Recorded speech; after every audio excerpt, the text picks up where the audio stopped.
یہ بات ہی آپ چھوڑ دیں کہ کوئی آپ کو کچھ کہے گا نہیں، یہ چھوڑ دیں۔ مخلوق تو اس طرح کی بات ڈھونڈ کے لاتی ہے کہ انسان پریشان ہو جاتا ہے کہ یار میں یہ کر سکتا تھا، میں نے کیا نہیں، اور جو میں نے کیا نہیں وہ تو میرے کھاتے ڈال دیا ہے۔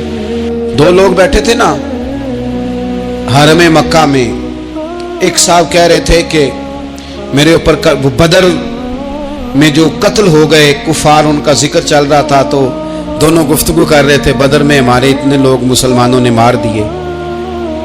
تو ایک ان میں کہنے لگے کہ اگر میرے اوپر قرض نہ ہوتا اور میرے چھوٹے چھوٹے بچے نہ ہوتے تو میں تو تلوار لے کے جاتا اور مدینہ شریف جا کے معاذ اللہ بدلہ لے آتا۔ دوسرا کہنے لگا میں دیتا ہوں نا تیرے بچوں کا خرچہ بھی اور میں تیرا قرضہ بھی اتارتا ہوں، تو جا۔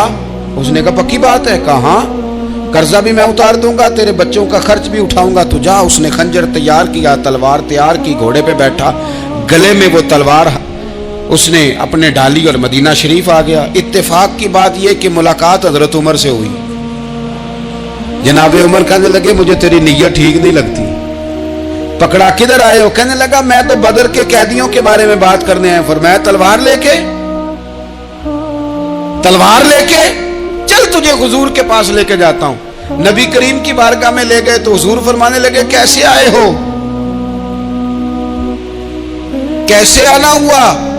کہنے لگے جی میں تو بدر کے جو قیدی آپ کے پاس ہیں ان کی بات کرنے آیا تھا۔ تو حضور فرمانے لگے چل پھر باقی کی میں سناؤں۔ خیال آیا مسلمان نیک و بد پہچان جاتے ہیں، محمد آدمی کے دل کی باتیں جان جاتے ہیں صلی اللہ تعالی علیہ وسلم۔ فرمایا میں سناؤں؟ حضور کیا؟ فرمایا تم اور فلاں بن فلاں وہاں بیٹھے ہوئے تھے نا حرم مکہ میں، فلاں پہاڑ کے ساتھ ٹیک لگا کے، اور تم نے یہ کہا تھا نا کہ قرضہ نہ ہوتا، بچے چھوٹے نہ ہوتے تو بدر کے مقتولین کا میں بدلہ لیتا۔ یہ سارا کچھ طے کر کے پھر آئے ہو تلوار لے کے، اور یہاں کہتے ہو میں قیدیوں کے بارے میں بات کرنے آیا تھا۔ اس کے تو پسینے چھوٹ گئے،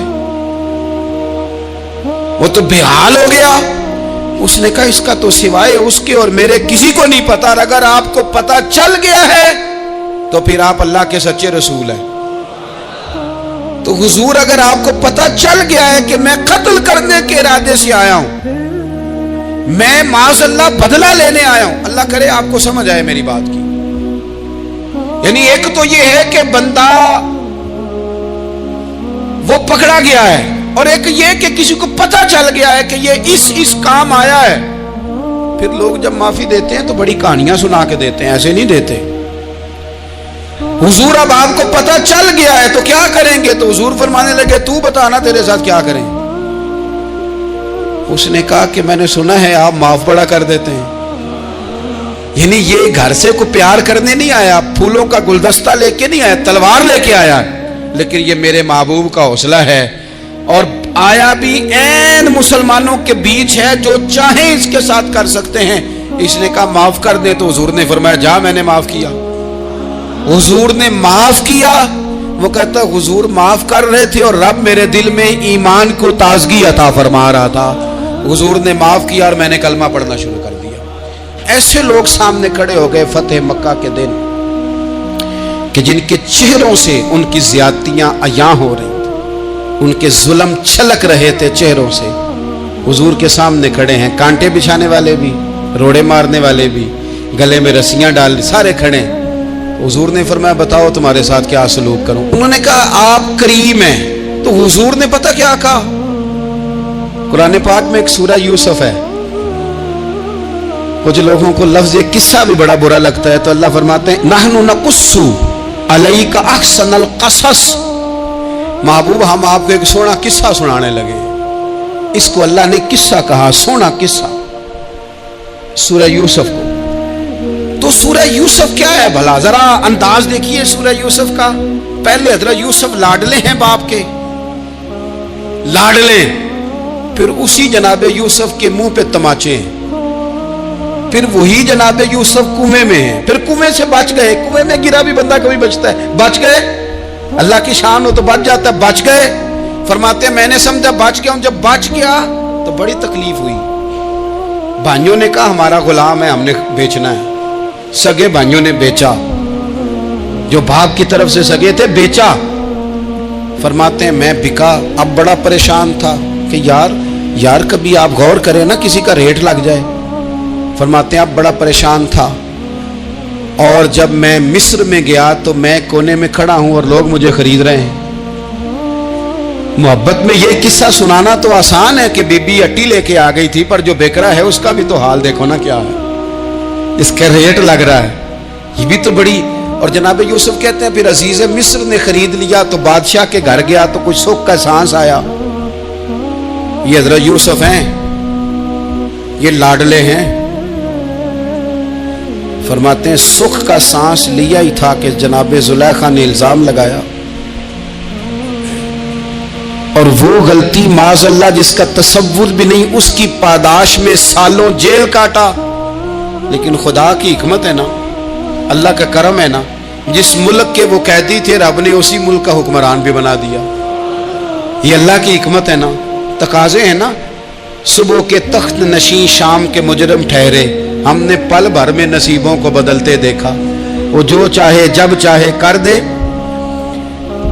تو جب وہی بھائی مجبور ہو کر سوالی بن کر سامنے آئے ہیں، پتہ کیا ہوتا ہے، بندہ معاف کر دیتا ہے. بہت سارے لوگ معاف کرتے ہیں پر کہانیاں سنا کے، پتہ جے نا ادو کی آکھیا ساجے، پتہ جے نا ادو کی کیتا ساجے، پھر پتہ جے نا تسی اے بھی آندے سو. یہ ساری کہانیاں سنا کے. لیکن حضرت یوسف کے سامنے کھڑے ہو گئے. جناب یوسف نے بات چھیڑی کوئی نہیں، فرمایا تم سے بات ہی کوئی کرنی، جاؤ تمہیں سارا کچھ معاف کیا. اب جب یہ لوگ مکے والے حضور کے سامنے کھڑے، اس طرح معافی دینی چاہیے. یہ جب سامنے کھڑے ہوئے تو حضور نے فرمایا پتہ ہے تمہارے ساتھ کیا سلوک کرنے والا ہوں؟ کہا حضور نہیں. فرمایا وہی جو جناب یوسف نے بھائیوں کے ساتھ کیا تھا. پچھلا صفحہ پلٹنا ہی کوئی نہیں، جاؤ تمہیں معاف کیا، جاؤ تمہیں معاف کیا، جاؤ تمہیں معاف کیا. اور صرف معاف نہیں کیا، ساتھ عزت بھی دی. سب سے زیادہ مقابلے تو حضرت ابو سفیان نے کیے تھے نا، آخر تک وہ آئے تھے. آج وہ کلمہ پڑھ رہے ہیں، سردار ہیں، کلمہ پڑھ رہے ہیں. تو نبی پاک نے صرف معافی نہیں دی، عزت بھی دی. فرمایا جناب ابو سفیان چونکہ اب مسلمان ہو گئے ہیں، میں سب کو معاف کرتا ہوں. جو اپنا اندر سے دروازہ بند کر لے اسے بھی معاف کرتا ہوں، اور جو ابو سفیان کی حویلی میں آ جائے اسے بھی معاف کر دوں گا. تو ابو سفیان وہ کہتے میں حیران ہی ہو گیا کہ اتنی بڑی بات، معافی بھی دی اور ساتھ عزت بھی دی. تو آج جو سبق آپ کی خدمت میں نے عرض کیا ہے، اس کو آپ امید ہے یاد رکھیں گے. ایک تو یہ کہ معافی مانگ لیں. اگر کسی جگہ ہمارا معافی مانگنا اگر ہم سمجھتے ہیں، ہمارا دل ضمیر گواہی دیتا ہے کہ مجھے معافی مانگنی چاہیے تو معافی مانگیں. اور دوسرا پھر معافی دیں بھی، اور معافی دیں، سیاسی صلح نہ کریں. معافی دیں تو پھر واقعی دیں، دل سے دیں. اور آخری بات یہ کہ جس طرح ہم نے لوگوں سے معافی لینی ہے اور معافی دینی ہے، اسی طرح جہاں ہم سے شرعی قباحتیں ہوئی ہیں، اخلاقی کمزوریاں ہوئی ہیں، ایک بات تو اچھی طرح سمجھ لیں کہ نفل پڑھنے سے حقوق العباد نہیں معاف ہوتے، وہ بندے سے معافی مانگنے سے ہی ہوتے. ساری رات کو بندہ تسبیح پڑھے اور کہے کہ میں نے اماں کی نافرمانی کیا تو معافی ہو جائے گی، نہیں، وہ اماں ہی معاف کرے گی تو معافی ہوگی، وہ ابا ہی معاف کرے گا تو پھر ہی معافی ہوگی. میں پرسنلی بعض چیزوں کو نوٹ کرتا ہوں اور مجھے ان کا بڑا خیال رہتا ہے. میں محسوس کرتا ہوں کہ نہ چاہتے ہوئے بھی ہمارے رویے سے بعض لوگوں کو تکلیف ہوتی ہے، نہ چاہتے ہوئے. تو حقوق العباد کے مسئلے میں ہم زیادہ کمزور ہو جاتے ہیں. آج یہ سوچنا ہے کہ وہ جو میری ذمہ داریاں ہیں، جو شریعت نے، دین نے، اسلام نے، اور کچھ میں نے خود کہیں شاگرد بن کر، کہیں ارادت مند بن کر، کسی جماعت کا ممبر بن کر، کسی مسجد کی ذمہ داری لے کر، کسی ویلفیئر کام کی ذمہ داری لے کر، کسی غریب کی ذمہ داری لے کر، کسی مزدور کی ذمہ داری لے کر، جو میں نے اپنے اوپر خود چیزیں ضروری قرار دے لی ہیں، میں ان میں کہاں تک کامیاب ہو سکا ہوں. اپنی ذمہ داریوں کا حضرت معاویہ بن خدیج رضی اللہ تعالیٰ عنہ ایک صحابی ہیں، وہ فرماتے ہیں کہ مجھے حضرت عمر نے کہیں بھیجا تھا جہاد کے لیے، تو میں وہ کامیابی کی خبر لے کر دوپہر کو لوٹا. تو عرب شریف کے اندر چونکہ گرمی زیادہ ہوتی ہے، میں نے مناسب نہیں سمجھا کہ میں حضرت عمر کو دوپہر کو جگا کے خبر دوں کہ حضور بے فکر ہو جائیں، اللہ نے کامیابی دے دی.